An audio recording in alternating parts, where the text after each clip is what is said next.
Hey guys, it's Ryan, and I'm here with Kenny and Dan and Will, and we're going to talk about RWBY episodes 5 and 6 all together in one RWBY Madness video.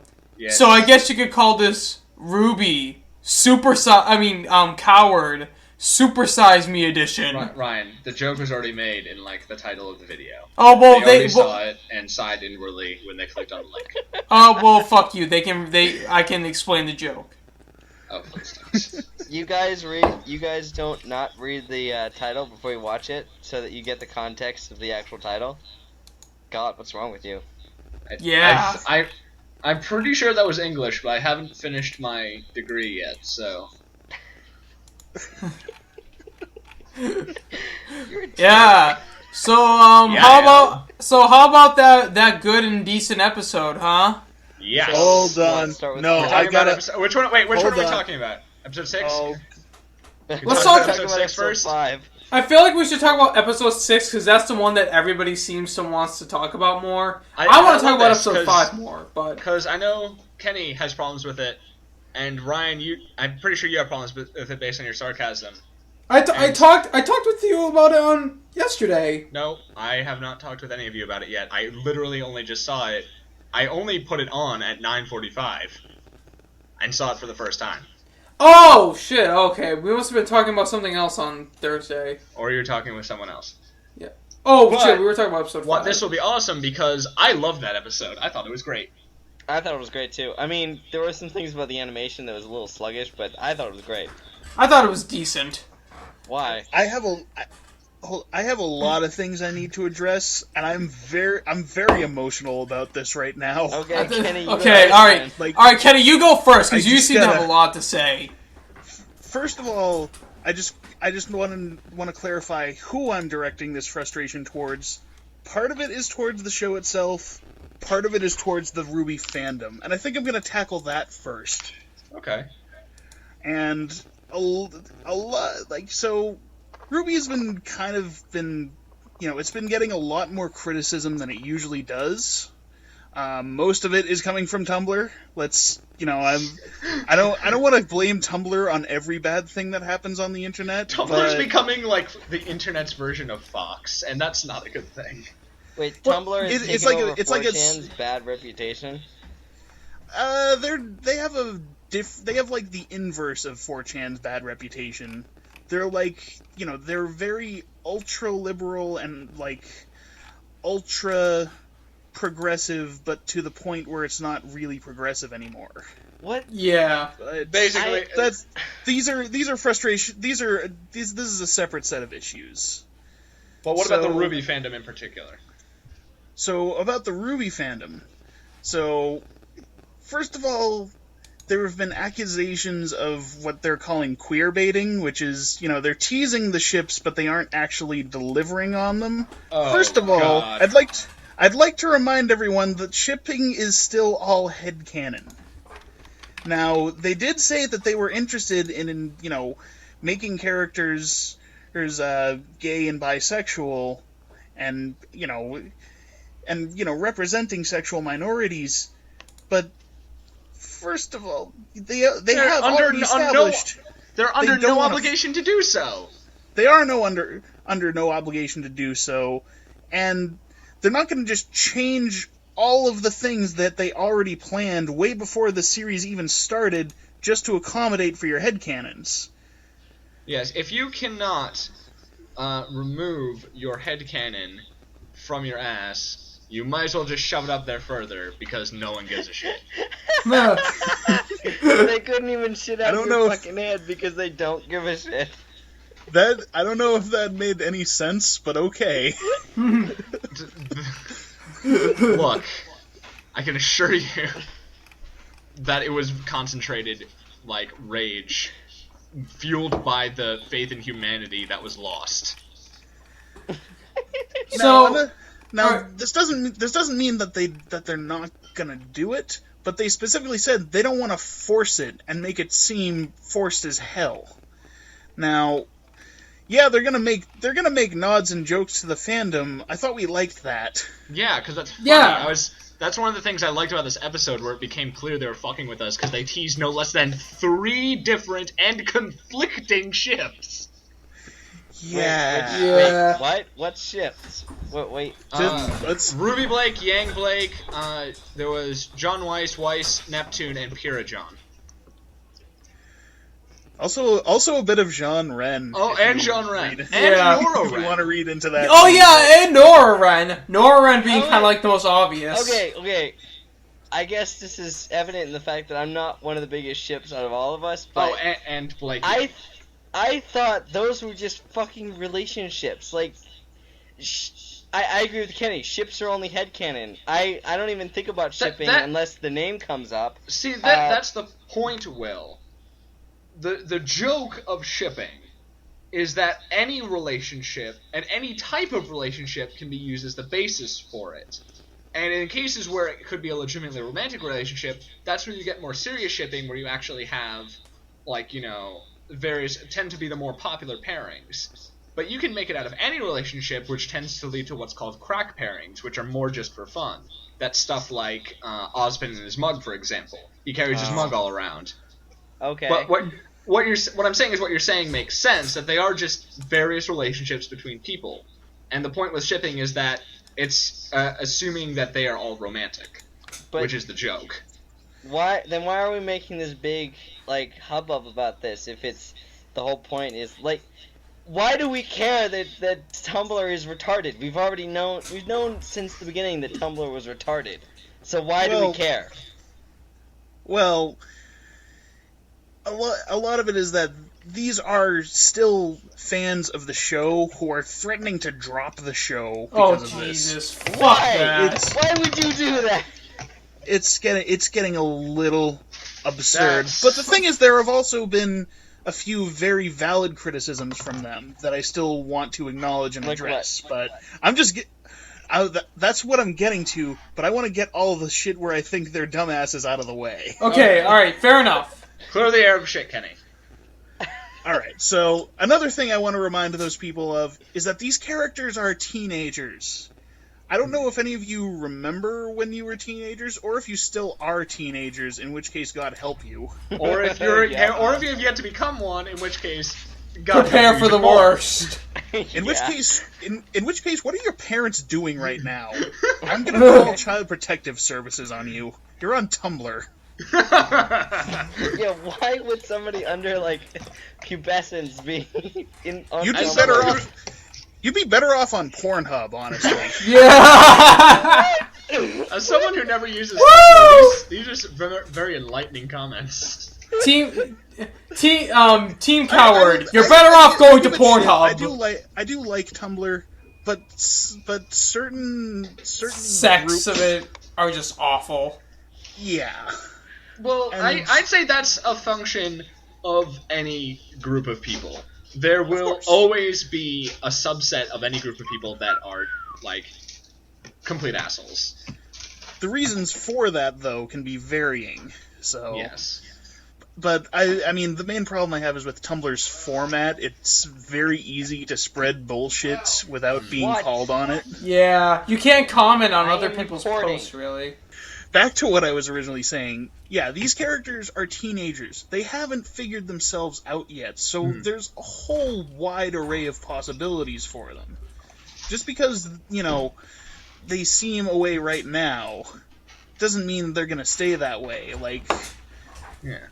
How many people, before realizing they were gay or I guess this just applies to people who realize they're gay, but how many people experimented with the opposite sex and then realized I'm not really into that? Yeah, it's like that happens all the time. Yeah.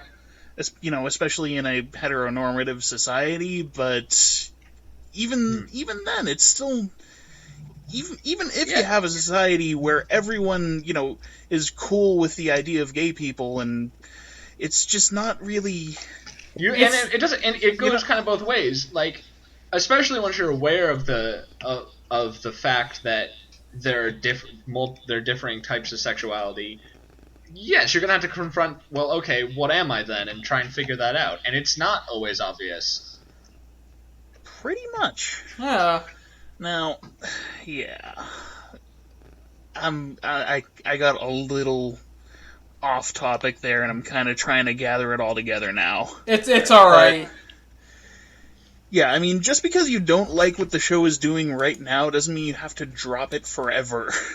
Yeah, besides, what is you dropping a very popular internet show done by a very popular entertainment company on the internet? What is that gonna do? Well, you see, Ryan, stuff like that's a double-edged sword. On the one hand, like, you know, if that happens, if lots of people start dropping it, then obviously the people making the show have to pay attention because they can't just completely alienate their audience. And, as well, someone shouldn't have to be made to feel bad because if, like, they don't like the show, for whatever reason, they shouldn't feel like they have to keep watching it. That's fine. By the same token, just because they don't like something doesn't mean that the creators have to change it. In fact, not even if everyone hates it do they have to change it. Yeah. It's like they can if they want, and that's valid, or they can decide, no, we want the story to be a particular way, and that is also valid. But... yeah, fuck, I forgot what I was gonna say. I think we cleared the air of shit. What was the, like, legitimate gripes? Yeah. Okay, I feel like I still had more to say regarding that, but... okay, this is what I need to say just for... I think people need to hear this, is the thing. A lot of what I've seen has been all just personal blog posts from people. And that's not... If you want to see a legitimate change in the show, because they're very good about listening to constructive criticism, you shouldn't just post to your personal blog. You should comment on the videos and comment to the creators of the show and make your desires known. Only then are you going to see change that you want, and even then there's no guarantee that you're going to see it. But it's better than just sort of letting it fester and getting pissed off about it and then dropping the show, because then nobody's happy. They're losing viewership, and you're losing the thing that you liked that you don't like anymore for whatever reason.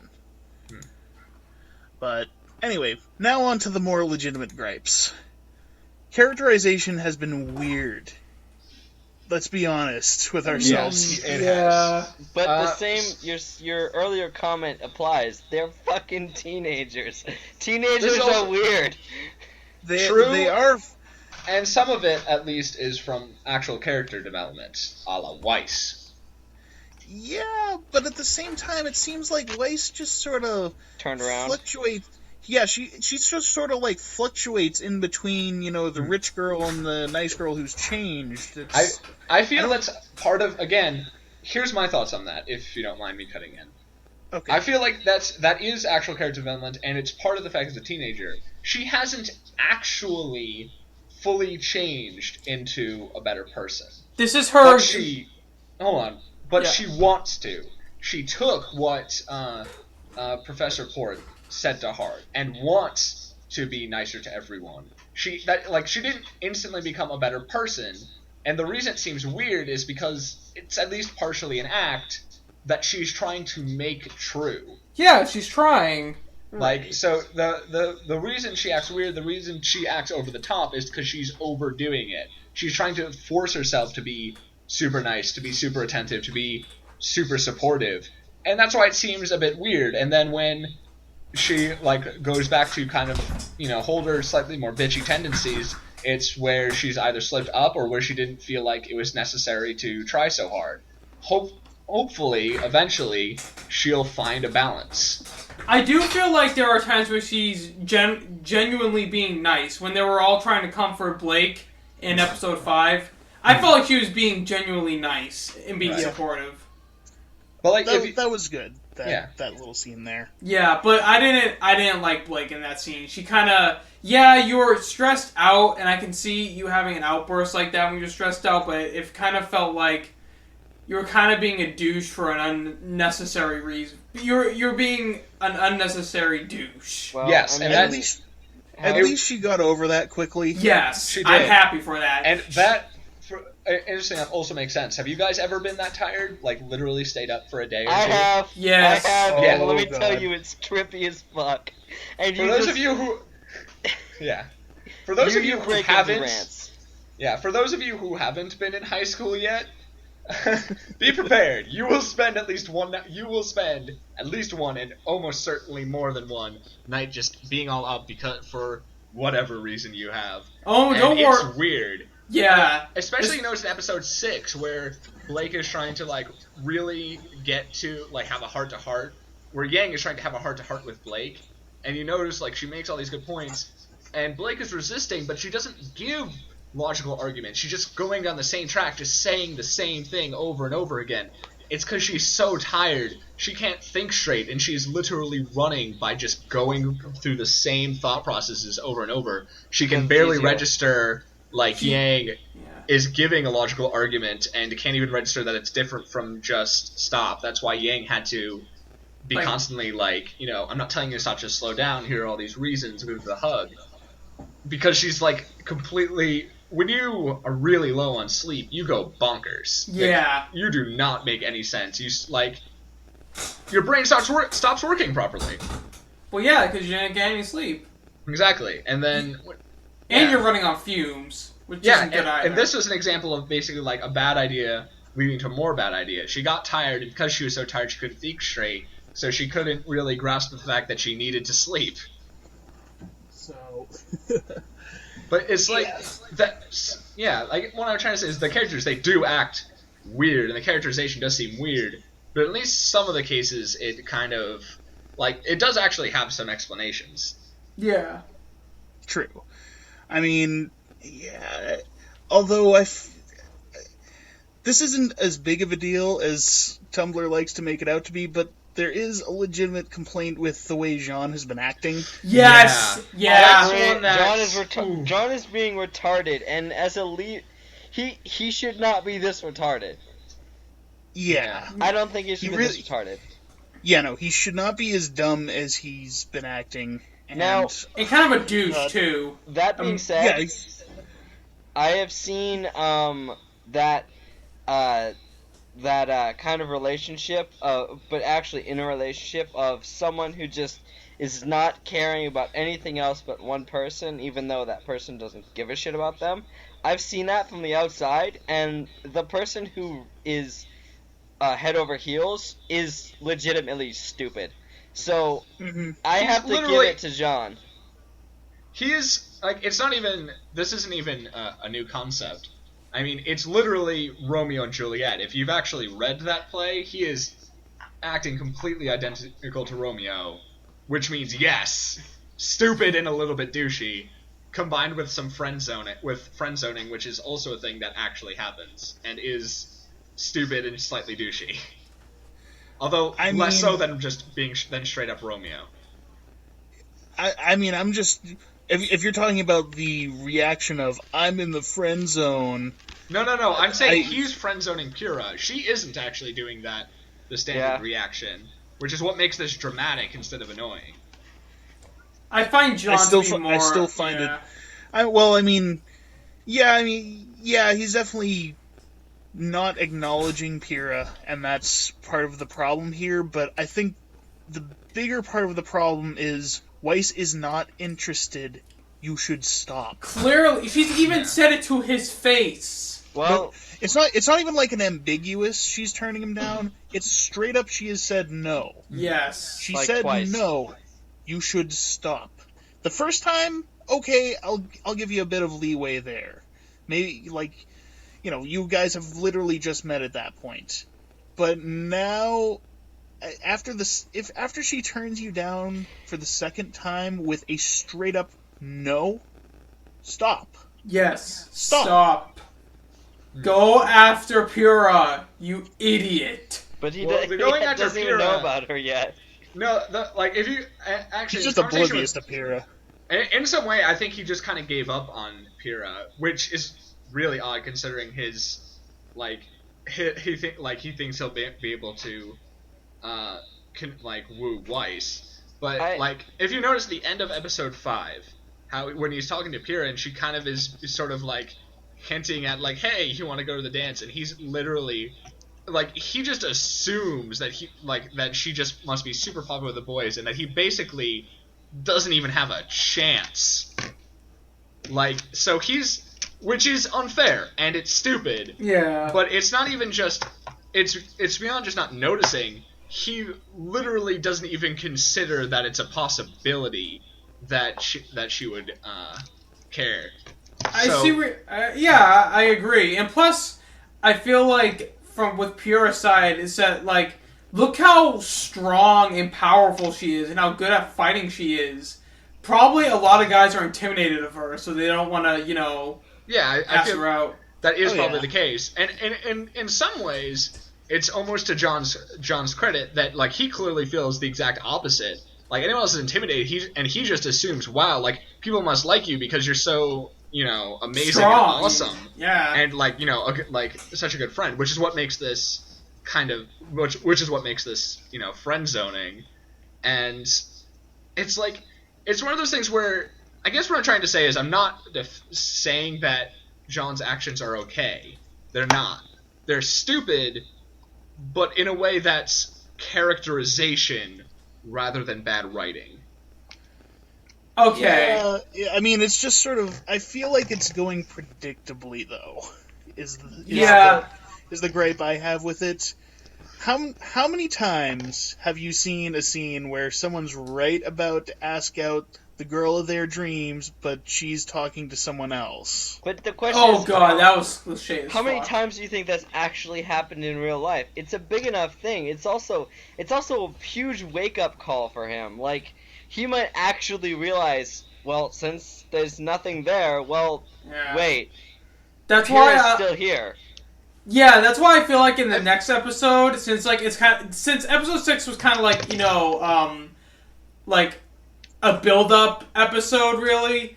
I feel like what's gonna happen is that since they're still at the dance and, like, John and Pyrrha aren't, I feel like John's gonna be like, "Look, I fucked up.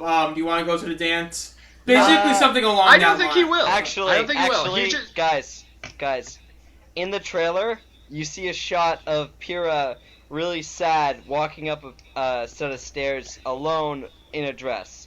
I'm pretty sure that they're gonna go to the party without dates, and he's gonna realize what a screw up he is. After seeing her sad. Okay. Something like that too. I don't think so. I disagree. First off, if you're talking about the part in the intro, I think do you mean the part where he puts his hand up his shoulder and she stops being sad and smiles? Not the intro, the trailer. The trailer of the series. There's literally a shot of her in an amazing red dress. Okay, I'll have to rewatch the trailer. For the record, that opening she's part... literally on the same staircase as in the dance there. Okay, yeah, the exactly. opening part I was talking about was a reference to the Volume 1 opening where Pyrrha does it, where Pyrrha basically puts her hand on John's shoulder to, like, basically give him confidence. Right. But obviously that's not here nor there.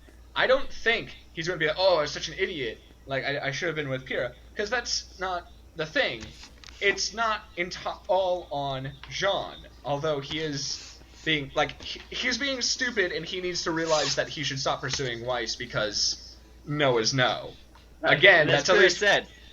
Or, as Nora said, practice what you preach. Yes, thank you. That's what I was getting at. Pyrrha... John isn't just going to go running into Pyrrha's arms, oh, I was such a fool. Pyrrha needs to, and I'm pretty sure she's going to, have to muster the courage, and it's going to be one of those, like, this is harder than any battle I fought sort of things, I'm sure, to tell John how she feels about him, and then he'll, like, deal with that, and I feel like he's going to feel like he's going to, feel like an idiot. Fuck, I was such an idiot, because, she's his teammate and she was always there for him, that he was acting like an idiot. And I don't know where it's going to go from there. I don't know what the morally right thing nor what the narratively strong thing would be to have happen. It's John. What's on John is that he needs to realize that he needs to stop pursuing Weiss. That's not just him being a douche. That's also him being, Stupid. An idiot teenager who needs to... and, like, that's one aspect of growing up. Yeah. Because to someone who's like, a mature adult, that's a thing. You have to realize no means no, and if you're not, you're being a raging asshole. But when you are a kid, when you're first learning about romance and stuff, you don't know that. It might really not occur to you until someone says something, or until, I don't know, something comes up that, that really brings you to think about it. It's relationship stuff, social stuff. It's not obvious, and you can't just assume people know it, no matter how necessary it is. And it's it's him learning about romance that it's... Because think about how he acted at the beginning, all his, false confidence, his humorously over-the-top attempts at flirting with Weiss in the first volume. Yeah. And how, he admitted to RWBY that, his parents told him that, what you need is confidence. It's almost, in some ways, not even about Weiss, but just, in some ways, proving to himself that he can master the confidence to, successfully flirt with a girl, get her to like him, and maybe go out on a date. And I feel like he's possibly overly focused on that. Needs to realize that it's not just about successfully getting the date, or about being super confident. That it doesn't matter whether he that he actually manages to flirt with someone. One of those learn to be yourself things. And then from there, he can, be okay, stop pursuing Weiss, especially now that he's seen her with Neptune. I feel like that's going to catalyze that. And then Pyrrha needs to have the confidence to tell Jean how she feels, and then their relationship can continue from there. Well, yes. That was a long rant. Yeah. I want to say, as long as he doesn't snap and be like, oh, I'm in love with you, too, or something... That at least will make it less predictable and more realistic. Because I hate when that happens in a story. It's just you don't turn around like that. That's not how the human brain works. I feel one thing that's definitely going to happen, though, because at the end of episode 5 there, we saw Cinder analyzing Pyrrha. Yeah. Oh, Speaking right. I'm looking. She specifically mentions we got to figure out what her weakness is. Oh, okay, yeah.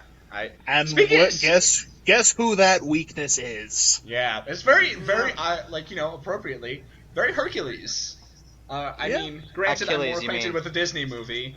No, I know she is, but I'm talking about the Disney movie Hercules when Which is Hades wrong. uses Megara to get at Hercules. I know it's wrong. No, it's not wrong. It's a different story. No, I mean the Hercules story is wrong. No, that's what I'm saying. It's just not the same story. Yeah. Okay. But we can talk about semantics of narrative stuff later when we have better vocabulary to actually properly talk about it. That's another thing I want to discuss for a moment. Her plan. I remember her specifically saying how to take their powers away. Maybe aside from that being used metaphorically, I feel like maybe she has a plan to take away their semblance. So perhaps? maybe she's discovered black dust, which Maybe. is antimatter. Maybe Actually, something what was like she that. gonna do with that anti-dust. What was she gonna do with that hair? We'll find out. Wait, what hair? I don't know. It was a very quick shot. I'm not surprised that you guys missed it. But at the end of season 5, there she has a hair. That's a thread and needle, dude. Oh, right. I feel like that's going to be playing into her witch motif. Yeah, that's a thread and needle, dude. Okay, my bad then. Yeah, Sorry. she's sewing something, which means maybe she's sewing dust into something. Which also is what is there such thing as anti-dust? Not that they have created yet. It's still a thing that could happen eventually, though. Right. I feel like the needle and thread that's going to involve some sort of fairy tale witchcraft. You know what I mean? The sort of witchcraft that happens in fairy tales. Right, fairy tale witchcraft. Yeah. Okay. I understood you the first time. So, yeah. Speaking of Cinder, though, is she capable of speaking in any other tone than seductive villain? I don't know. I don't think so. She seems to be, like, actually incapable of it. Like, no matter what she's saying. She's like an evil porn star with dust powers. With superpowers. I feel like that's like, it's just so disconcerting that she literally can't have just a conversation without sounding all evil and plotty and seductive sorceresy. It's like, even when clearly there's no reason to. Maybe I feel like even to distract from the pain. I feel like if we ever see her like in a class, she's even gonna talk like that. I know. I know. That's probably gonna be. I feel like that would be kind of a funny joke they'd do. Like she literally can't give an answer except without sounding all evil. They Well, I feel like, Miss Good I feel like that's gonna I be the believe joke. the answer is 2. Just like make everything. It's like ordering some lunch. I think I would like the French fries. Oh, I have How another do thing. you not know that she's evil from just her speech pattern? Like, that's the worst possible thing you could do undercover. Just act evil. I wonder if there's like a legitimate reason for it. Like Maybe it's the side effect of merging her dust with her body. So base. Can we? I thought we're trying to stop talking about Kill la Kill. What? Oh, come on, spoilers. No. Oh, come on. It's been out for like a year and a half now. All right. Just gonna turn out the dust is an alien life form. Anyway, I'm gonna Trying to take over the world. Dust and Crescent Rose gang up to try and take down the world. Oh my God. Ruby, alright, Ruby, Yang, and that, the evil chick are sisters. No. Yeah, no. No. Also, Nah, guys, she's a little too young to be Summer Rose. So anyway, guys, I was if you fucking keep joking. guys, if you keep trespassing on my territory of like insane crackpot theories, I'm gonna have to get my shotgun. Well, then I'll gonna get my stop- shotgun. but yeah, I'm not gonna complain 10 about anything else paces. anymore. So now I've gotten out all the things I had problems with. Okay. Looking at you, Tumblr. I'll be Always honest. looking. I wasn't expecting that. I Always don't. watching. Oddly enough, I personally tend not to interact with fandoms too much, except for certain ones. I don't like fandoms. They're all I love weird. fandoms. I just tend not to interact with them, so I always miss the stupid shit they do. Like That's fucking kind of a ponies. good thing. Also, kind of a. I mean, the downside of that is that if that fandom is in the middle of a shitstorm and you announce yourself as a member of that fandom, I'll be like, why does Then everyone that's hate me all of a sudden? yeah. But at the same time, it means you don't have to deal with all that unnecessary stress over stupid things. Yeah. Yeah, fuck bronies. Can I? I love the show, but Any- fuck bronies. Oh Okay. man, let's not even Let's go not, there. hold on. Can we stick to just one flame war per episode? Yeah. But one thing I wanted to talk about was Mercury and his fight with Pura and how... Mercury is so... I'm starting to love Mercury because he's just like, I see how this works. Cool. And the entire time he's obviously testing her to the point where you can tell he's like so much... he's a even match for her, definitely. And what? like, you can tell that. And I'm surprised nobody else did. Not even Pyrrha. Two points I want to make. One, a point I was planning to make about Mercury, how he shouldn't have just given up the way he did because it made him super suspicious. Because, like, students don't think like that. He was too calculating. Second off, it's like, I just realized, all of the main villains have some sort of flaw, like, some sort of trait that makes them very obviously evil that they can't seem to stop doing. Well, no. Hold on. Cinder constantly acts like a seductive plotter. Mercury constantly is acting all like scheming and calculating. Emerald can't stop stealing from people. Torchwick is constantly snarky and arrogant. And They plus, just look at the way can't stop. And plus, look at the way he dresses. No, but Yeah. That screams bad. As far That as screams Emerald- bad guy. Emerald, like, that's not an obvious thing. Everybody else is just like, oh, obviously. Emerald's the one who's, Well, like, maybe actually it's not in... obvious, but it's a trait that they can't stop that marks them as an evil fictional character. True, but... And I it also guess. tends to mark them as an asshole. well, they're all assholes anyway. I know, Well, yeah, you're a vil- It's just none of them are capable of hiding it. It's just kind of hilarious. Well, I mean, if you were an evil asshole, would you really want to hide it at all? Well, yes, I if won't you're want people trying to to know I'm an be- evil asshole until I've screwed them over. If you're trying to be infiltratey like they are, you kind of want to be subtle about it. Yeah. Okay, Because they do- literally... They didn't even come up... They didn't come up with any sort of covers or new characters. They just act exactly like themselves, threw on some school uniforms, like, yeah, we're here. We're students. I do have to agree. All of the scenes in which they're a part of, as far as in the school, they are obviously bad guys, and I literally, like, I'm disappointed with the intelligence of RWBY, the show as a whole, because they can't see this. Like, I know I have an insight to it, but it's Well, so I mean, if someone was obvious. acting like that in real life, would you be able to peg them as evil? We can because it's fictional, and we can I would recognize... peg them as weird and motifs. not trust them as much as everyone else does. They would definitely be suspicious. Like, you I wouldn't trust them. You how wouldn't does necessarily think Ozpin they're let evil, them- but you wouldn't trust them. How does Ozpin let people like that stay? I don't No, know. no, he can let people like that stay. Of all people, Ozpin would have someone who acts really weird all the time, but if they weren't actually evil, he'd be like, yes, let them into school.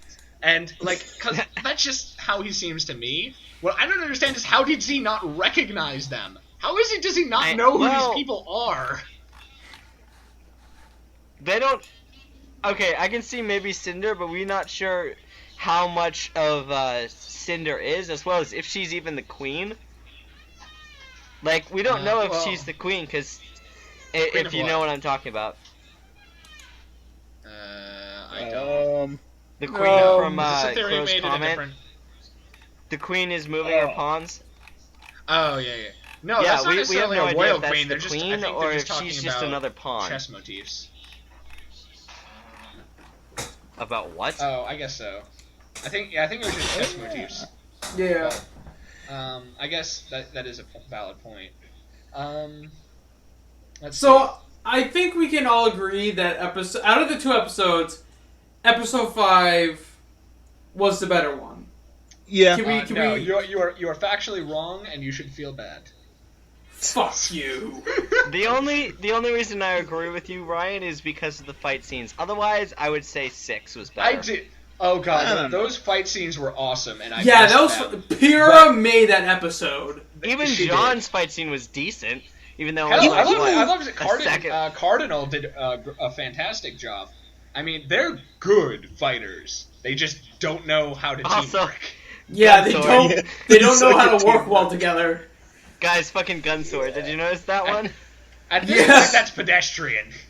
Pretty much. I It's know, just like, it's it's just a gun sword? Come on. Also, what is that halberd? What's the ranged attack with that halberd? That's what I I want to don't know. know. I guess it doesn't necessarily have to You guys- always be a ranged attack. Cardin's, for example, is just explosions, so it's not.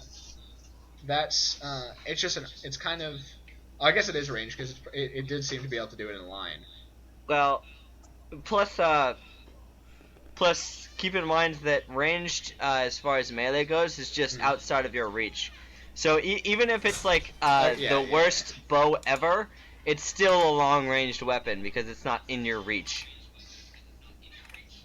So keep that in mind. Okay, yeah. So it is ranged, but no, yeah, they were good. They were good fighters. If they knew how to work together and not just attack one at a time, they probably would have done better.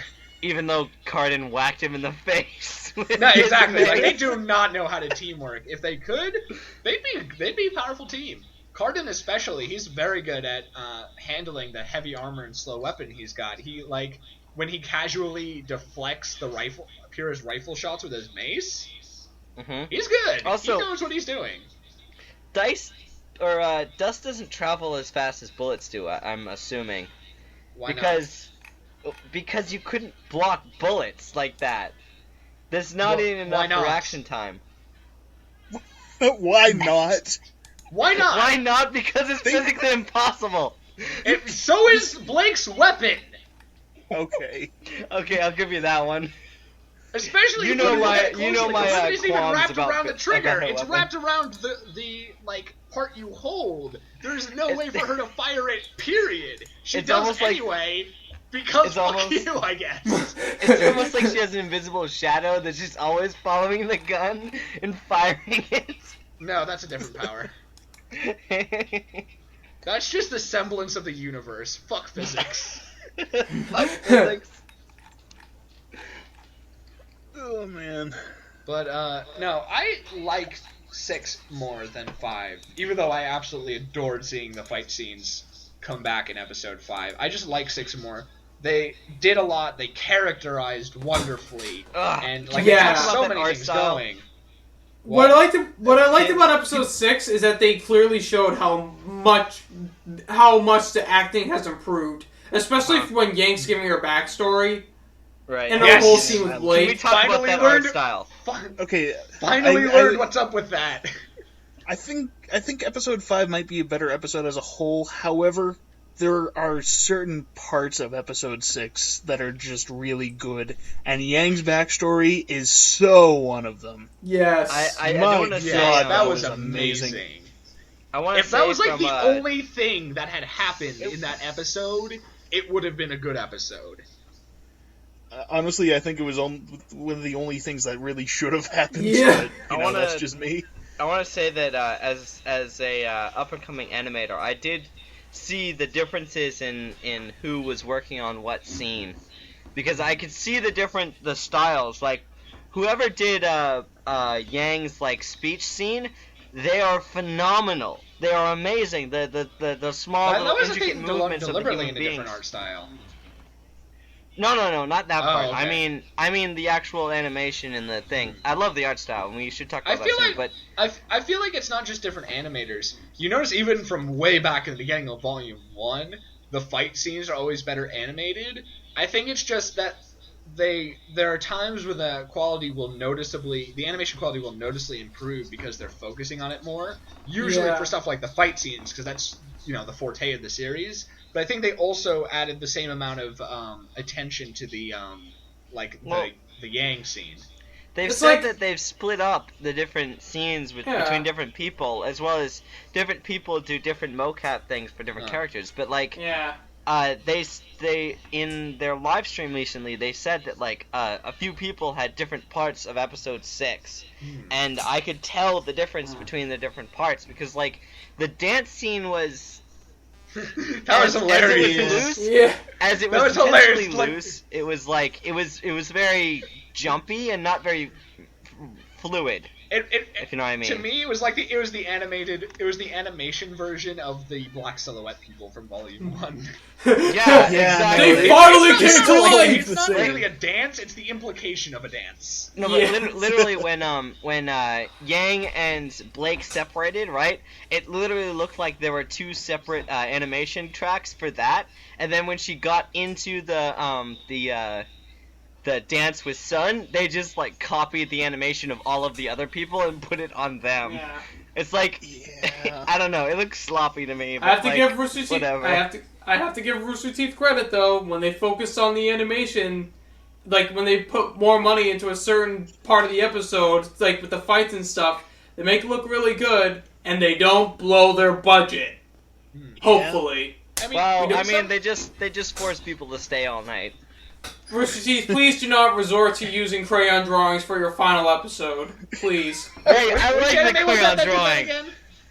I really liked the crayon drawing part. Wait, from what anime was that again?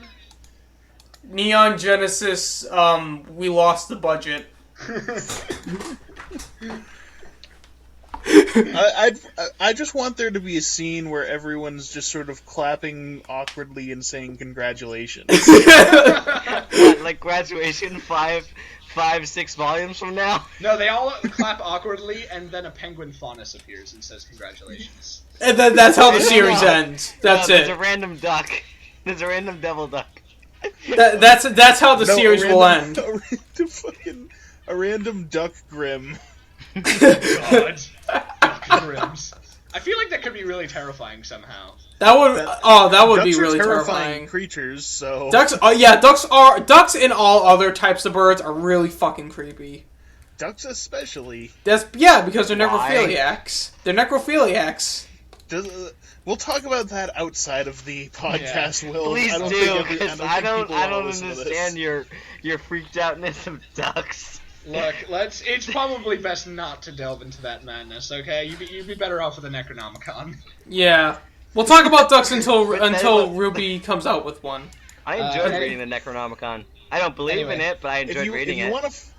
If you want to find out things you didn't want to know about ducks, watch Zayfrank's video on it, True Facts About Ducks. Oh, Just God. link it. Okay. Back to RWBY. About the drop animation qualities, as long as it doesn't get too bad, it's almost a stylistic thing, because it makes the increased quality in the important scenes more noticeable. As long as, again, they don't do it too much, and they don't drop it too I'm just far. being anal I mean, about this. I think I get what you're going for there, Dan. But it sounds like when people say that Zun's art style is just his art style. I guess what I'm saying is that it could be, and I'm going to treat it that way, even though it isn't, because it makes me feel better. Well, see, Okay. I understand why things like that happen. It's just like, oh, this one scene didn't have to. This like one very small part didn't get quite enough, touch, because I mean it's a very small part in compared to the rest of the whole episode, and it makes sense and time and crunch and whatnot. But I'm just anal about this stuff, and I feel like I'd put way too much time in making it perfect. Yeah, And which that's is where I'm also coming not a from. good thing, because then you don't release it. Yeah, true. Yeah. True. I mean, it's still worth saying these things because they're gonna. Yeah. Even if it's tough, they're gonna want to hear it so they can get better in the future. Which is And why hell, I'm saying it. they still might not change it. So like, but okay, yeah, but it's still, we still think it was the correct decision, and that's fine too, as long as I'm just saying, Stop. when I get there, I'm gonna make a lot of changes. No. I love how you've already assumed that you are going to be hired by Rooster Teeth and be put in charge of shit. You signed your soul to Team Coward and RKE Productions. Wait, when did I do that? I didn't see any contract. You did. You signed when you became my friend. You signed that contract. Wait, so Dude, it in was at the sixth party grade with when I all the thought when I didn't know I was gonna be an animator, I signed on to be an animator in your future production. Well, right. Will, Dude, it was you're at that- evil. No, Will. I'm not Will. evil. I'm a genius. Yeah? Will, like, I remember specifically, it was at that party with a little white animal dude. What little... You guys roofied me, didn't you? Dan signed a contract too. Look, you got a wish. Maybe. Oh. Where was my compensation? Okay, now I know what you're talking about. It took me a moment. Wait, I get that joke. wait, say it We'd again? like to thank you for participating in Stop Preventing the End of the World. Okay. Don't become a magical girl. I am as lost as you are, Kenny. I'm not lost at all. Kenny's not lost at all. Seems I like am as lost as you are not lost. seems like someone hasn't seen Madoka Magica. Obviously. Well, now I you haven't need to seen go it see either, it. but I was still able to make the joke. Well, you need to see it because it's I only do 12 need to see it. episodes. Oh. You need to see it. It's very good. I think I put the connection together. I don't know fully. I but wish we had a I think I got timer it. to I wish I was recording how long that took you to figure out. I'm sure when we're editing this in, we could put in like a timer before No. like. No. Yeah. No. No. No. No. No, no, no, no, no, no, no, no, no. And we'll make I a am long not doing video more too. work than I No. already do now.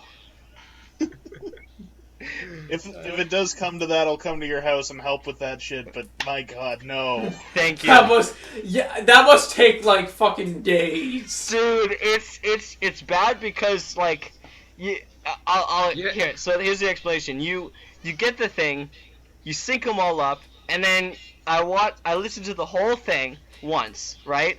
Get rid of all the stuff that I need to cut out, and then I listen to the whole thing again when I'm putting all the pictures to it.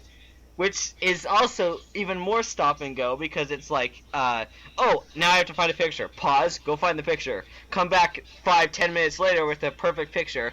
Put it in, continue listening. And Especially by the time for I finish it, something like a timer, that would that would require one image every second, every change. Oh God, that would be horrible. yeah.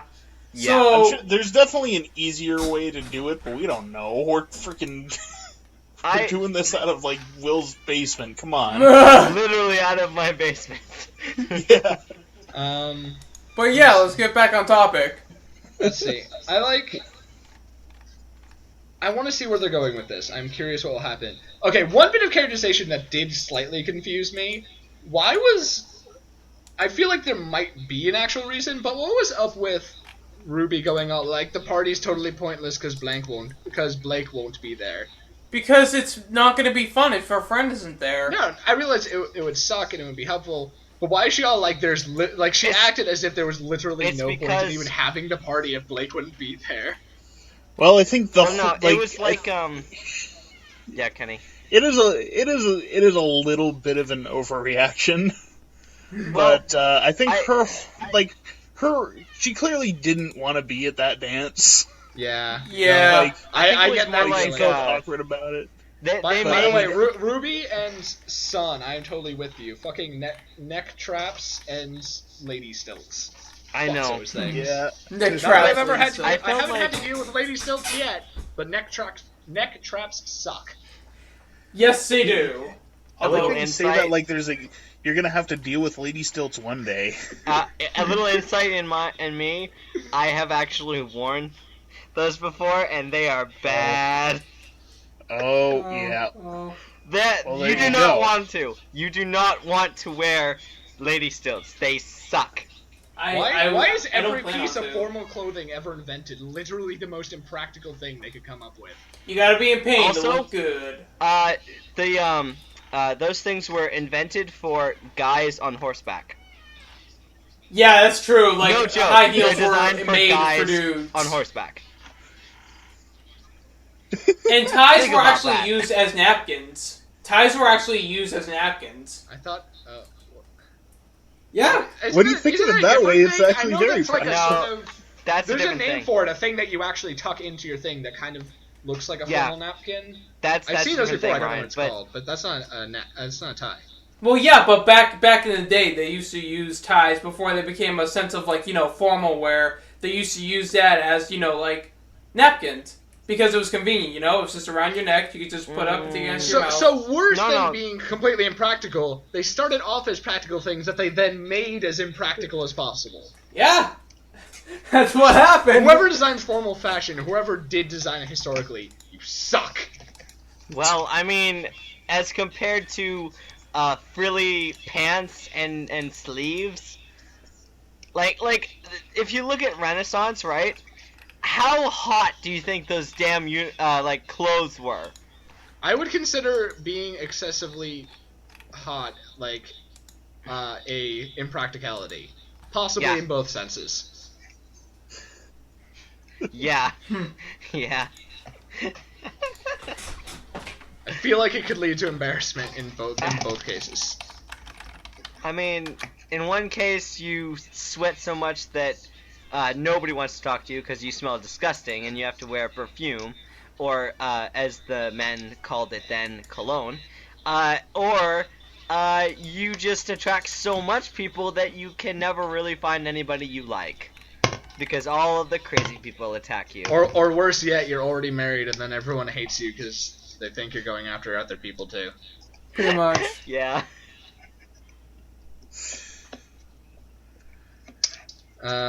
Let's see. I love the part with when they're talking about what they're gonna go to in the dance, and Sun's like, I'm just gonna go with so what are you gonna go on? Like this? And Neptune's like, don't listen to him. He knows not what he says. I love I want to see what Neptune wears, cause it's gotta look awesome. Yeah. Oh man, completely I love how derping on things to say now. I love how Soon literally just wore a black shirt and a tie and literally nothing different. Yeah, he didn't even like fold down the collar and then put the tie underneath. He kept the tie. He kept the collar up and just put the tie around his neck. Like he's literally why was wearing he a complaining button-up about shirt. how? Why was he complaining about how tight it was? It wasn't. It wasn't even tied properly. He doesn't like it on him. It's still trapped. So it feels It's still tight. a trap around his neck. Yeah, somebody could just grab on it and choke him to death. What's the point? Also, I just realized a kind of disturbing subtext that might have been unintentionally included in the wearing of ties for Afanis. Oh. Oh. Ooh. Are you? Argue about that one, Tumblr. Why do I you don't- give them fuel? That one I would like to see specifically because we spurred it, but Yeah. Shitstorms are always fun when you don't. start them. So, anybody else have anything else to say before we move on to the ratings? Dan, predictions. What? oh, Let's, I don't know. Lots of Ren John shippers. Okay. It's entirely platonic. No, Platonic. not in the slightest bit. Alright. They will be covered in pancake batter.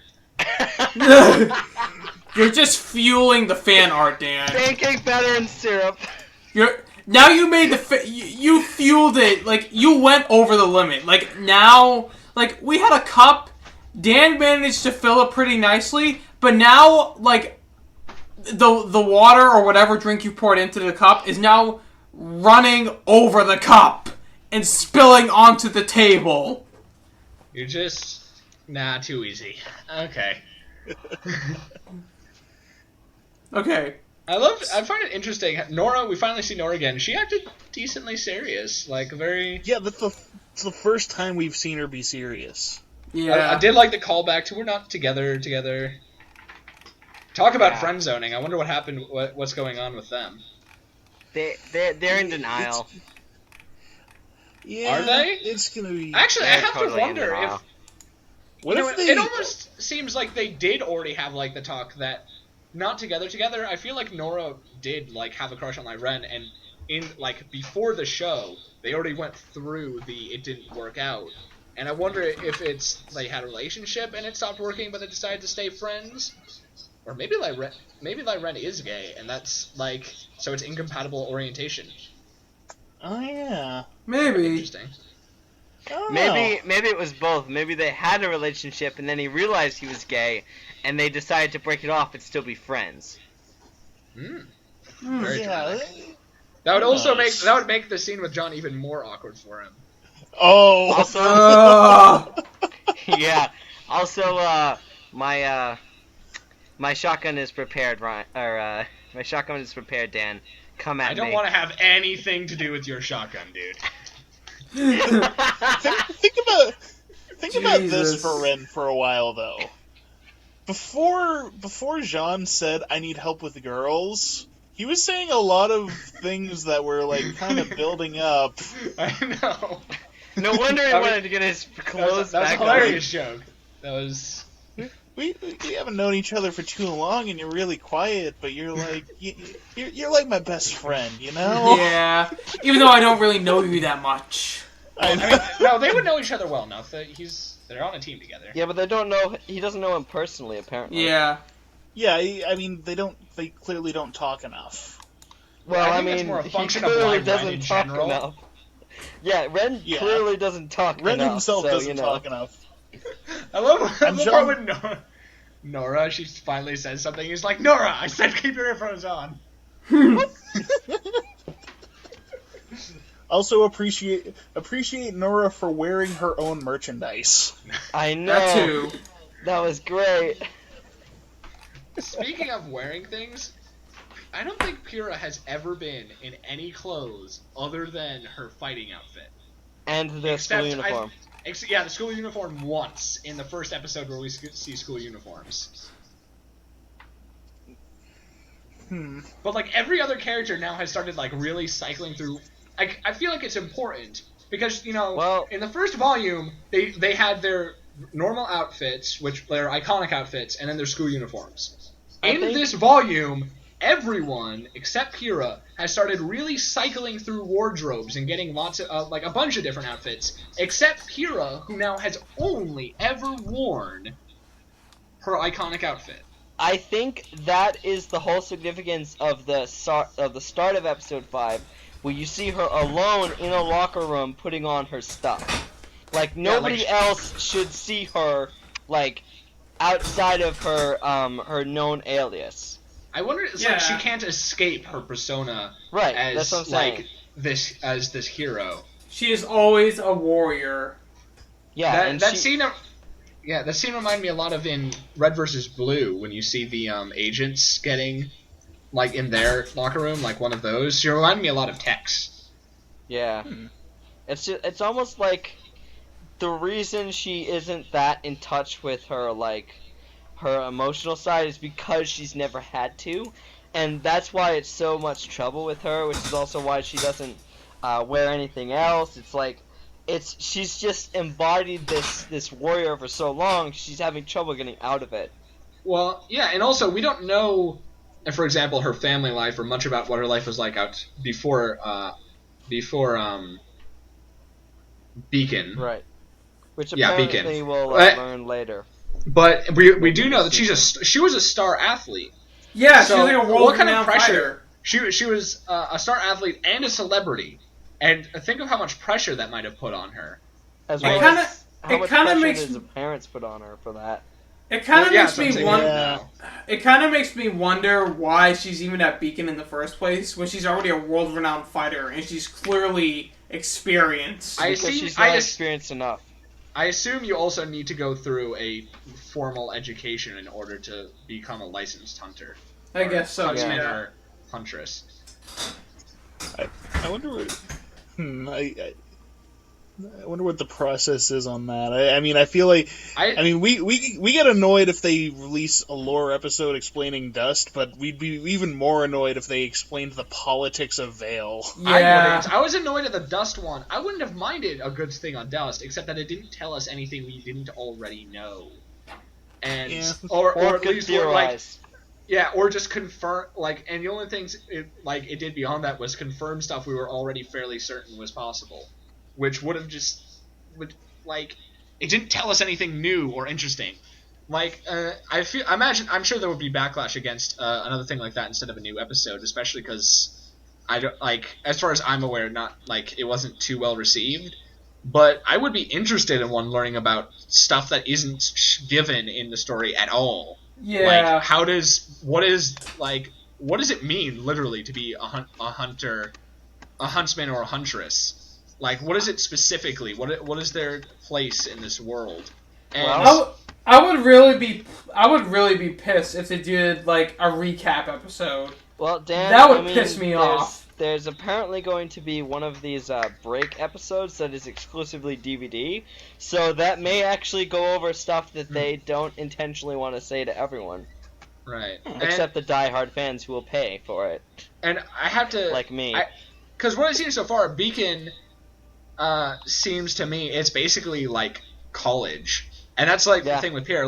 You can be amazing at a subject, but until you go through college and get a formal degree, you can't be officially recognized as you won't be officially recognized as that, especially for something that say requires a license. I am certain that huntsmen huntresses are probably there's probably a lot of red tape they have to go through to be registered and identified, because they are dangerous warriors, because their job is to fight off the powerful monsters that threaten the stability of the world itself.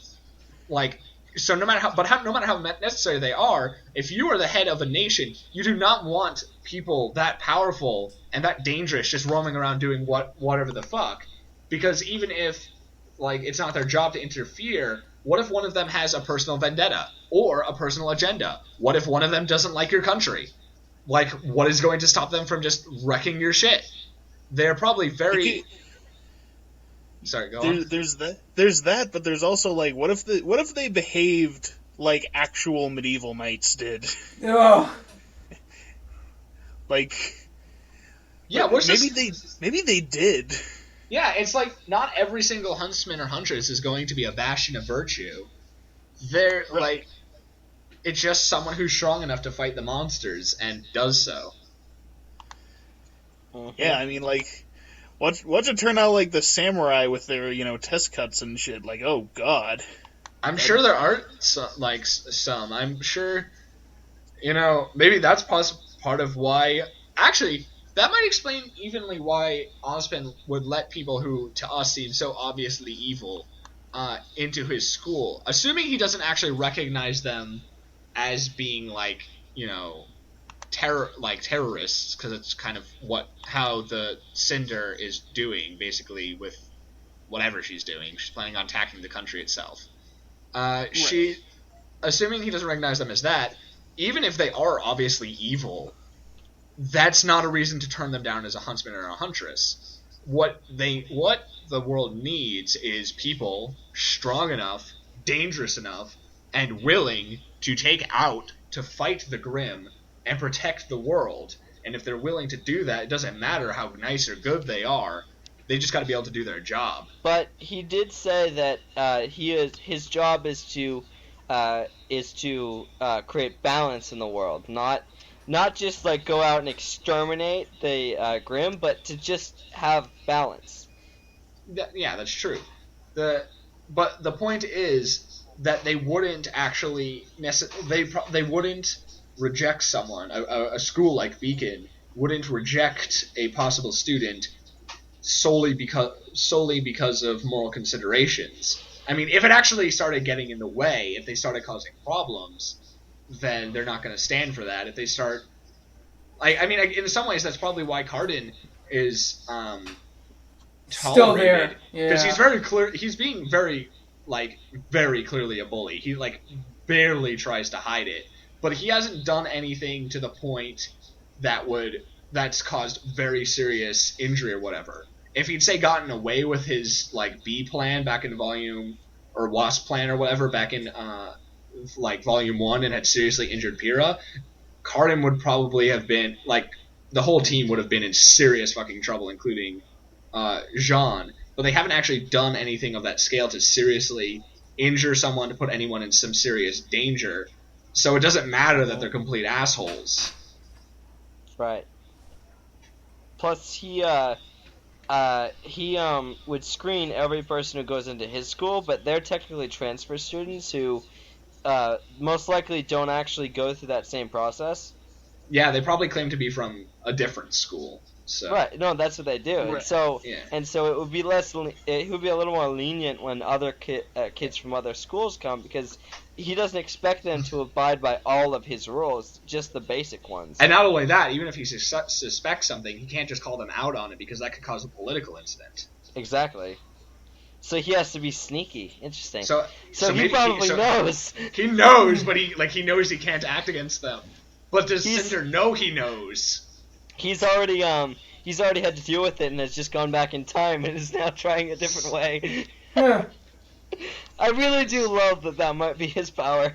Just time travel. Just be Agent. Just be Agent. Was it Washington who did that? No, it was Gamma and Agent. North Dakota. No. Colorado. No. No, not Georgia. Shit, the white dude. Yeah, I know, the guy in the white armor with the British accent. Yeah. Yeah. Now I have to look it up. Guys, gosh. What? Oh, what? Arkansas? What? No. Is there any other states besides Washington that start with a W? Wisconsin. Wyoming. Wyoming, that's it. There we go. Fucking Wyoming. And don't forget Wisconsin. Poor Florida.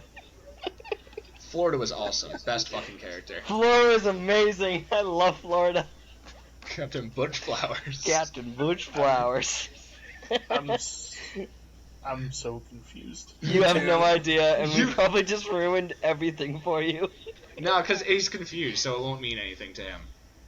But I didn't catch a word of that. Okay, Look, good. So we just can watch- still force him to watch- watch Red versus Blue. Yeah, watch Red versus Blue. I mean, fuck, Kenny, come on, watch that shit. I watched the first 3 seasons. No, you Yeah, must watch- there are 12. Okay. I've only watched 10. Yeah, we need to fix that, Dan. Such trash! 11 and 12 are awesome. Okay, but on RWBY, but yeah, because I think it was, I don't know if we speculated this on the podcast before, but I'm pretty sure, for example, Ozpin's well aware that Jean's transcripts are fake. Yeah. He knows stuff like that. Seems very aware of shit. But he doesn't care. Not that he doesn't care, it's just he knows how to deal with it. I think he knows that, like, something is going to come out of it, so he just kind of, like, you know, let him in anyway. Actually, you know, I don't think I've thought of this, but back in Volume 1, Ozpin knows Crow, personally. So he knew damn well who RWBY was. Oh yeah. Yeah. That's probably why he let her Yeah. in. Oh, also, it was confirmed that in Yang's backstory, Yang, I believe it was Yang's mother, RWBY and Yang's father, Yeah, they had different mothers. Crow, Yeah. and was That was RWBY's it. mother on their team as well, or was it RWBY's somebody else? mother and Yang's mother were both on the team, Plus plus Crow, along with Crow and and their her father. father. And I think, I don't know Which if is Crow's why- their uncle just like they just called him uncle, or if he's literally their father's brother. But Yeah, I'd like to think that. No, I think it's. I think his uncle is RWBY's mother's brother, yeah, but not Summer Yang's. Rose's brother. So he's literally just RWBY's actual uncle and Yang's Biological uncle, but biological uncle and Yang's like step uncle. yeah, I feel kind of embarrassed that we didn't think of that possibility that he, like, you know, he was in love, like, had a relationship with Yang's mother, and then that she died, and then had a relationship with RWBY's mother. Like, I never thought of that, and I didn't see any theory like that, and I'm embarrassed that apparently no one thought of it. Yeah. I just want to point out that I was right about RWBY's mother and that she's actually dead. That So, was Yeah, that was kind obvious. of given That was because given like since the RWBY since You Trailer guys Red. denied it. You guys were not on board until the first episodes came out. You guys were like hesitant. That has been obvious since the Red trailer. Okay. I also want to point out We that I knew was right someone about was them dead, being- so Actually, Also- yeah, it wasn't that we didn't think she was dead. We weren't sure if she was Ruby's mother. That's what I'm saying. So I know that I called that it was her mother, and I called that she was dead, even though we knew that she was dead.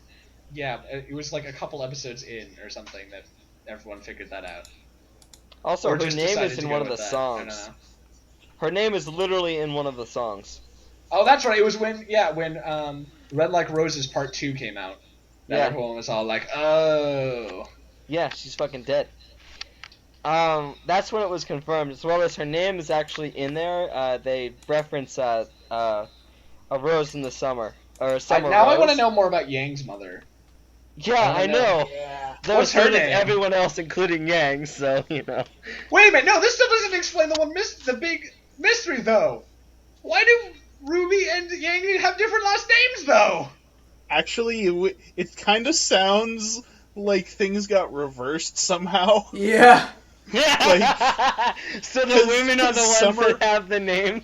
Yeah, Summer that could just be a That's thing, I awesome. guess. That is awesome. Women are the one that keep the name. The man has to give it up. Yeah. Yeah, but then wouldn't Yang's official last name have changed? I mean, I don't know the No. actual. I don't even know the real life legal way that. Well, see, I actually know someone who's like this. So, the thing was that actually my boss, he has a brother, and his brother has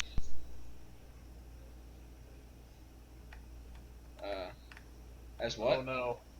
Well, Well. Oh. Oh. Hi guys.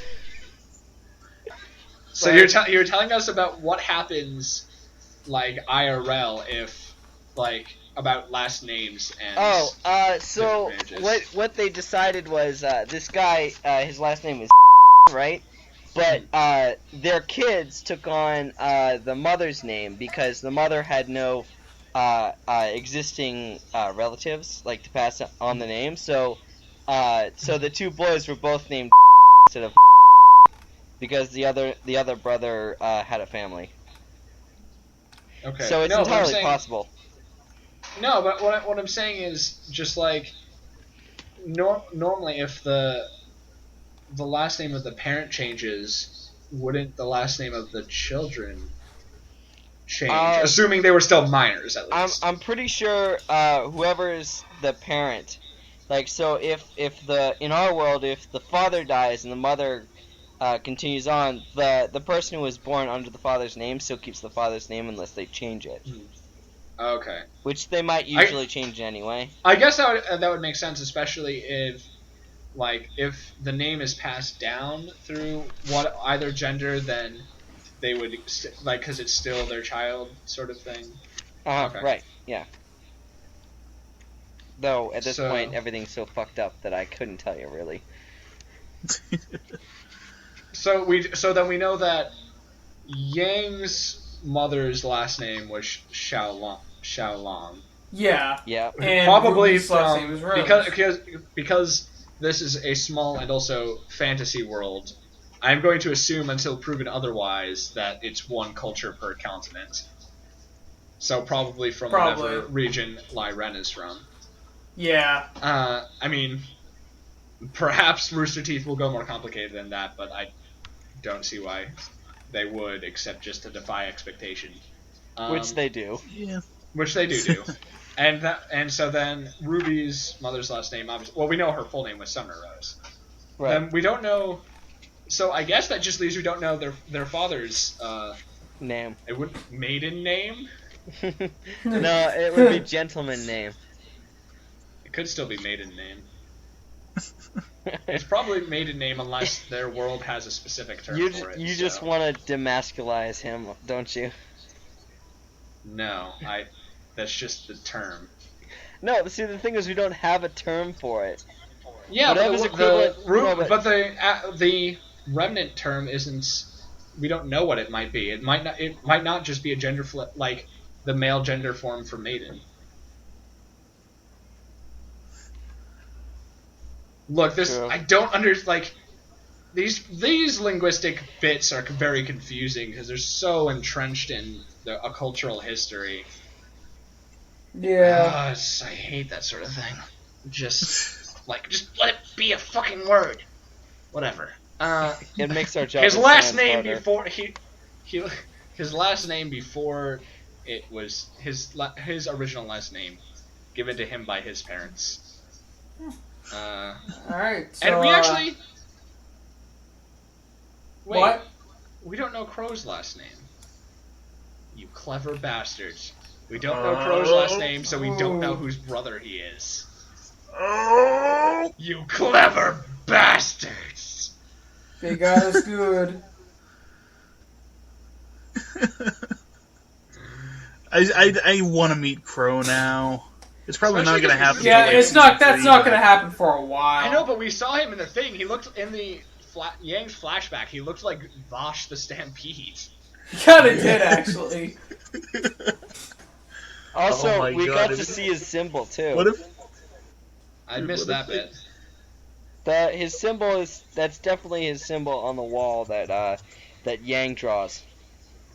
Oh, I thought that was very gear-like. I thought it looked more like Ozpin's symbol. No, but but that's not Ozpin's symbol. Hold on, I'll look it up. Ozpin's symbol is different. What if, guys, Yeah. what if for Crow, they managed to get Johnny Young Bosch? Oh, I feel oh like my! this is an Yeah, in-joke I I'm feel not like getting. I feel like that would kind That of is be the voice of Vash the Stampede. Okay, yes. I would kind of feel like that would be well, maybe not It's- a miscast because I kind of see Crow as being like an older dude, you know. Look, we just want stronger connections to Bosch the Stampede. Yeah, but I mean, I don't know if they could afford to pay him, but Yeah. Oh, yeah. Rooster Teeth seems more like the type to just to entirely voice cast with it in-house. Yeah. Yeah, Would be cool. Though. they have said that they want to keep RWBY in the company. Yeah. Obviously excluding Jen, what's her name? Cortana's voice. Who is she voicing? The narrator and supposed evil person, in my opinion, who may or may not actually be the queen. Wasn't that Cinder's voice, or is that a different voice? That was a different voice. Cinder doesn't have the same voice. The intro is It's done Cinder by, from the future. Oh, great! Which is why Yes, Aspen's the one after that's she's talking become to the her. dominant personality in Ruby's body, but before she's become Megatron. You did it! Congrats, Dan! You did it! This is gonna be a once an episode thing, Will. It's not that amazing. No, but they you are amazing. You topped it. I'm winning the day where you can no longer top your own theories. That it's not gonna happen. I hold on hope. It's not gonna happen because I don't make each theory crazier than the last. I make them precisely as crazy as the last. It only seems more crazy because it's fresher. And it's building. He's gone beyond. He went beyond the bar, so now he's trying to consistently stay beyond the bar. Yeah, like I'm sitting on the bar quite comfortably. That way it doesn't go up. Yeah, I'm always above it. You've gone beyond. You have. I'm not gonna. No, you haven't peaked. You just have gone over. You have gone over the limit. I think you lack the words to properly describe this situation, but I believe. Who the fuck is Peach? Peach is the princess and one of the major characters of the Super Mario Brothers series. No, apparently there's a character who's named Peach in RWBY that doesn't have a picture yet. I'll show a picture. I can't wait to see that the new girl that they have. I think her Neo? name begins with a Z. Yeah, Zio. No, Neo. Neo, yeah. Yeah, Neo. Hence all the ice cream jokes. It's an ice I'm cream still joke, hyped yeah. about Neo. Oh, Neo is great. I want to see Especially her because fight. They found that older post from Monty's Twitter that just showed Neapolitan ice cream. Literally For all seemingly no reason. all her ships. There's a reason now. All the ships involving her are named after ice cream flavors. Of course. Okay, two things I want to Ice ship. cream. Okay, so it's adding funny. to the theory, Dust is actually Proto, I think, cover from Kill la Kill. What from Kill la Kill? What was the name of the alien life from Kill la Kill? Life fibers. Life fibers. Dust is proto life fibers. That's why, for example, we see Cinder has woven dust into her clothes. Dust is going to start forming into threads and become life fibers. It hasn't become sentient yet. At that point, it's basically because of the furthering roboticization of Remnant into turning into Cybertron. I don't think they're not going to have anyone to put clothes on because the Transformers, you notice, don't wear clothes. They're giant robots. Either that or they're beaten off. Are you now saying that Transformers, RWBY, and now Kill la Kill are all in the same universe? Yeah. Yes. Do you know why Neo is there? She's furthering she is basically Cinder's dust researcher and is going to be the one who turns it into life fibers and will be consumed by it and will become basically the template for Nui. Yes. Nui is Neo reborn. Yep. Yep. Why do I feel like if there was if the cast of RWBY and Kill la Kill met, I feel like the two who get along the most would be RWBY and Mako. Actually, Nora and Mako. Nora and Mako, yeah. Well, yes. Maybe that explains what happens to Yang. She basically she ends up not being able to prevent her sister from turning into Megatron. But perhaps it's because at the same time the life fiber is starting to take her over. So it's similar. So this would be after Neo kind of combines with it. Yang also basically dives in to fight her, and is that their battle is what sends it off world, and she basically becomes the template for Zenketsu, I think. We need to Ryuko's outfit. Yeah. Because Satsuki's is Junketsu and Ryuko's Zenketsu, right?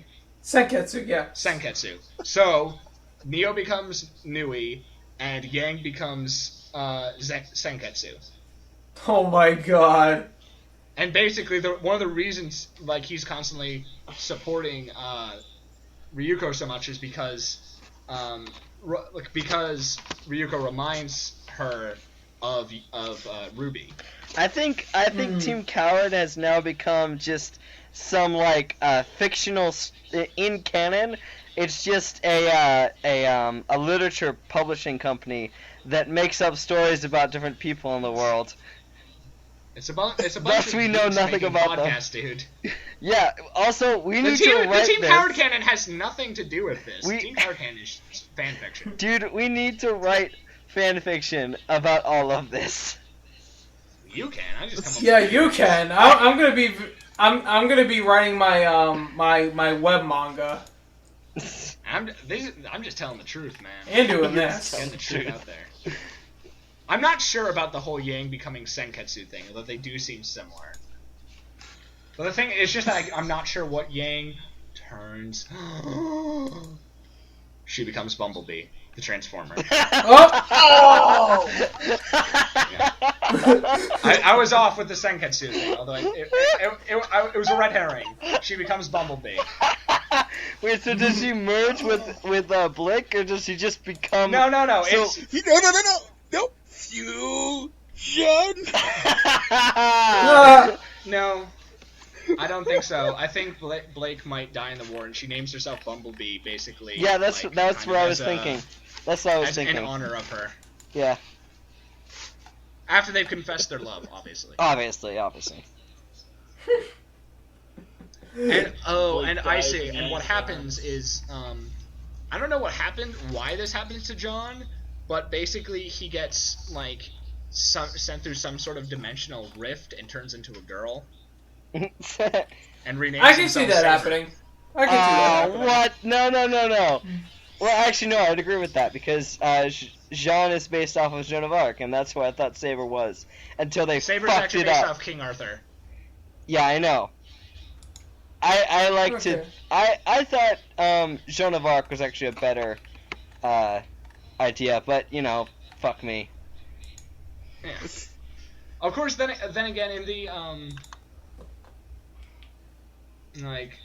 did King Arthur in actual Arthurian legend ever disguise himself as a girl, as a woman? No.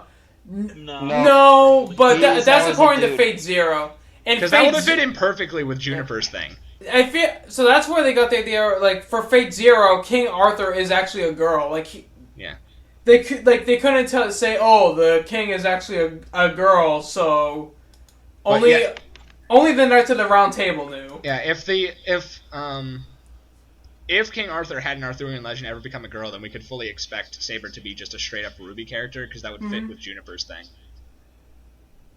Of mythical characters who cross-dressed as the gender they cross-dress as. Yeah. But that's not what happened. John, I'm not sure why, and I'm not sure how, but he gets sent through a rift and becomes a girl and renames himself Saber. Oh, he gets sent through a rift and becomes a girl into England, where he becomes King Arthur. And he disguises himself as a man possibly with the excuse that it's like, oh, we gender bullshit, but it's because he was a man, he still was John the guy, and he wasn't quite comfortable with being a girl. I would agree with that. And this is some Rooster Teeth does good stuff. That's some advanced gender dynamics. He's a guy, but for his time, he was progressively thinking. You've all gone silent for me. He was fair with both sexes. I mean, other than the whole son of a bitch debacle, which was, let's be honest, kind of crazy. But he was. All right, I just got back. Okay. Oh, God damn it. I feel like we've kind of veered off topic. That's coward, dude. Yeah. Just a little. We veer off topic. That is our thing. That's our stick. Stop fucking it up. It's less of like a thing that keeps happening. It's more of like the point. Yeah. Well, it's the point of me. It's what I do. I am pretty proud that we managed to stay on topic for most of it, though. That was on topic. That was all about RWBY that I just ranted about. Yeah. Fair enough. Well, I keep fucking forgetting the one thing I wanted to say. Emerald and Mercury at the dance. Yeah. They're gonna cause. There's gonna be a huge fight at the dance. Considering Osmond said days or moments you will never forget, and then they walked in, obviously something crazy and horrible is gonna happen, and I fear for people's lives. What if they have a dance battle? That will happen. And that might be the catalyst for the Jean Pura thing we were talking about earlier. No, wait. He'll find a semblance. Wait. Remember that little test animation that Monty did? No. Which one? Which one? That little oh my god! Like, testing the animation. It's like John dancing. You're right. I want that to happen. I hope that becomes so canon. Bad. I hope that becomes canon. Oh, and it's gonna call back to Ozpin's thing about how dancing is like fighting. It's gonna be a callback to that, and that's why Jean and Pura are gonna do it together because they've been practicing together so much. Yep, it's gonna be them two versus Like no one else is gonna be able to like stop them, and they're gonna be like, "What the hell's going on?" And then like Pura's gonna get like her confidence thing. It's like, "Jean, we can do this," and he's gonna be like, maybe okay. maybe Jean's semblance is to negate anything evil, and when Cinder negates Pura's everyone's powers, he gives it back to Pura. Yeah. I feel like again. I feel like people. I still hear you. There are people who can stop them at the dance. I mean, you have Team RWBY there, but I'm pretty sure there's going to be some Deus Exit Machina where there's going to be a situation where they can't fight them, so it's going to be John and Pura. Well, yeah, the thing is that they can't fight, so they're trying to compete with the dance-off. Also, I think we're going to see Ozpin and Glenda Goodwitch dancing. Yeah. We will see that. As well as them, quote-unquote, dancing. I hope to see them fight. That would be awesome. And also, my theory is that they went in there, and they aren't there to dance and just mingle. They have a mission that they were given by Cinder, but Cinder's actual goal in the mission is that it's just a fool them, and she's just trying to get them to go on a date together. Like, she's like, guys, we gotta go to the dance. And they're like, we got other stuff to do. And she's like, fine, I have a mission for you. It's like, and they're like, really, Cinder? Like, yeah. She's really just. She's convoluted. Cinder's really just the evil fiddler on the roof. She ships Emerald's Mercury. Just trying to get them to get together. Oh god. Yeah. Okay, this is stretching out a little too long. Yeah, this is starting to get a bit. I'm enjoying it is a 2-episode Super Size Me, so I think it counts. Well, yeah, we're becoming less coherent. Yeah. Okay. So if you guys want to give ratings for episodes 5 and 6 individually, what would you give them? For 5, I would give 7 disappointed Noras out of 10. And for 10 or for 6, I would give 8 fallen roses out of 10. Getting very abstract there. Yep. I'm gonna give number 6. Well, 6 fallen cliche roses. However, the number is still gonna bump up to 7 because of one awesome Yang. Yes. And one awesome Yang. And okay, duly noted. And 5 is gonna be the entire team of Cardinal all lying defeated and decimated, multiplied by 2. Yeah. Out of 10. Out of 10. Alright. I give... Is everyone else gone? I haven't gone yet, but you can go. You go first. Okay. Go I will give 5. I will give 5 an 8 because the fight, 8. Pure kicking ass out of 10.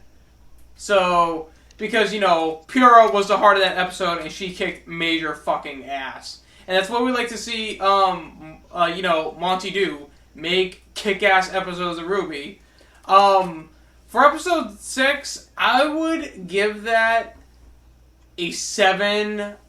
7 cliche fallen roses out of 10. Jeez. I'm gonna go with Kenny's rating because well, yeah, pretty much the problems Kenny had were basically my own. So. Alright, and I give episode 5 a partridge in a pear tree.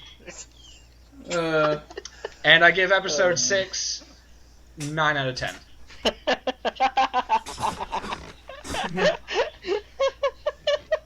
Okay. Favorite characters of the episodes? For this one, let's just merge the two together. Okay. I'll just be honest. It's gonna be Pura. For once, it's not Weiss. Wow. The Weiss has been broken. The Weiss train has brakes. It does. Weiss has been on my good side this volume, and I've enjoyed it so far. But I have no qualms with going with Pura this time. Uh-huh. She was clearly the star, or the main focus. Normally, I would say Pura too, but fucking Yang, man. The Yang train has no brakes. It has no brakes. Yeah, I'm gonna go with Yang as well. She did amazing. The section, her story to Blake was great, and and honestly, that was a very touching moment. She was very there for a friend. It was touching and dramatic, and I loved it. And Yang was awesome. And Bumblebee. It was a genuinely touching moment too, not like a forced one. Yeah. Yeah. So. Yeah, and I'll say episode 5 is Pura, episode 6 is Yang. Wait, we're gonna.